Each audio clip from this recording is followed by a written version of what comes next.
Communications. 18.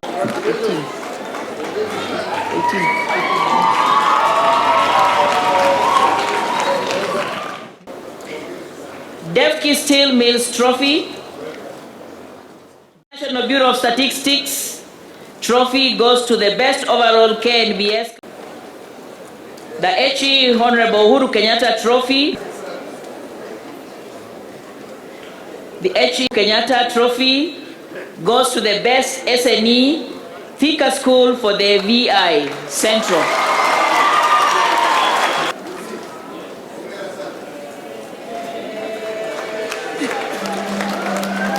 The Governor Leakey. I want to beg that all of us in the county governments and also the national government that we put more resources so that we don't just identify the talents, but that we create a viable economy that can drive this country to the next level.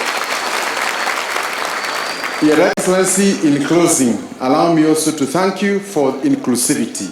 This music festival was not just about students. We have seen children who cannot see, but can help us visualize where we want to go as a country. That is the most important thing we can do. That even if you don't have your feet, you have your voice. When you don't have your voice, you can touch. That is Kenya. Thank you, and may God bless you all. Mufanye hapo mweke amendment hawa watoto waweze kupata these instruments kwa bei ya nafuu. Na tumeona wanajua kutumia.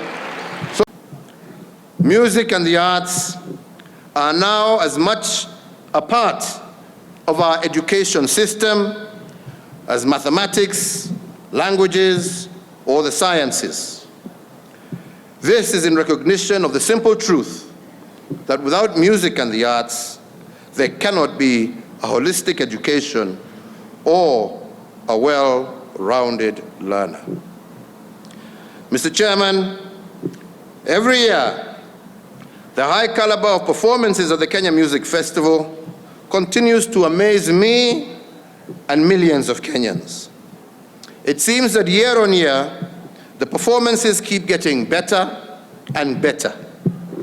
Therefore, I can truly say that every participant in this festival is a winner in their own right, whether or not they are part of the best or the best that received an award.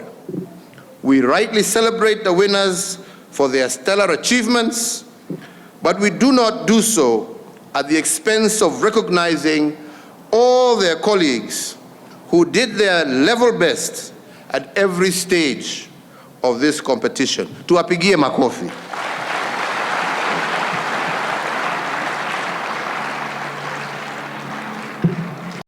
Indeed, over the last week, in the course of my state visit to the Republic of Jamaica,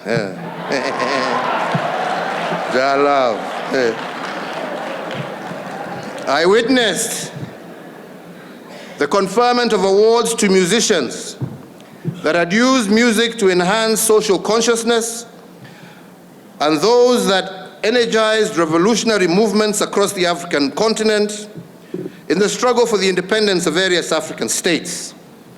This exemplifying the power of music in breaking new ground and expressing human experiences.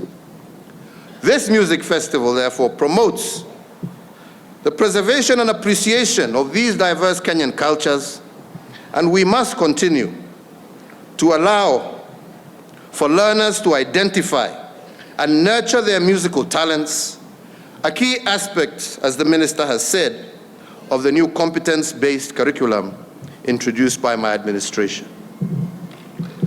It is important to emphasize that music and the arts in general are no longer at the sidelines of our education system. The new curriculum recognizes the vital role that music and the arts can play in developing a well-rounded individual, in addition to creating personal growth and potentially future careers where talent not only entertains and educates a nation, but also earns the musician or artist a livelihood.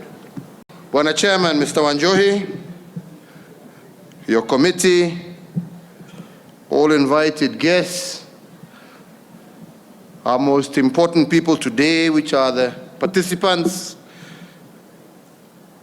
Ladies and gentlemen, I once again am delighted to be in the company of these wonderful, young and energetic Kenyans, and indeed to share with all of you the joy and success of the 93rd edition of the Kenya Music Festival. During this performance, we have indeed witnessed incredible talent and wonderful performances by our young and energetic people. This is testimony of the talent, preparation, support, and coordination that went into each of their performances. The festival's theme of enhancing national unity, cohesion, and integration through the Kenya Music Festival touches on a most important aspect of our national life, one that is dear to me and very close to my heart. The Music Festival is undoubtedly a strong unifying platform for building bridges for young Kenyans, bringing together participants ranging from pre-primary school all the way to our institutions of tertiary education. Indeed, once again, this year,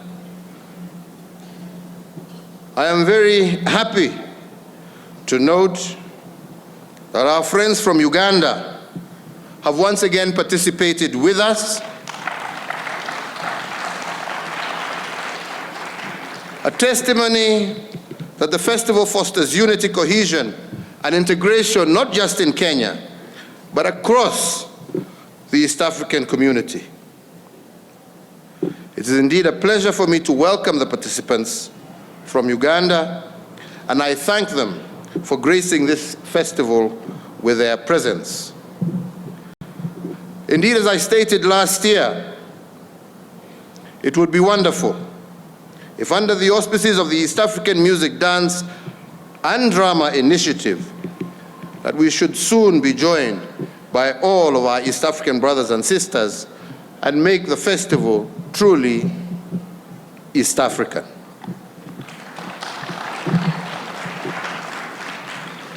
Mr. Chairman, for the last 12 days, Nakuru County and Kabarak University in particular have played host to a wonderful celebration of the vibrancy, talent, and dedication of young East Africans.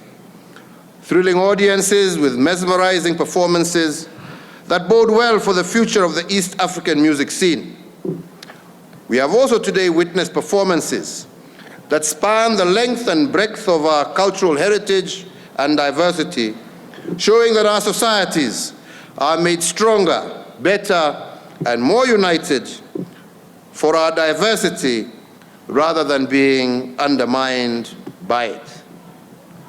Music promotes the preservation and appreciation of the diversity of cultures that make up our nation, indeed, therefore, fostering national unity, patriotism, and cohesion, and the bolstering of the single and unique Kenyan identity, both at home and abroad. Every young generation seeks to push the envelope, test barriers, breaking free of society's limitations and constructs. This has been true of our species from the dawn of civilization to date.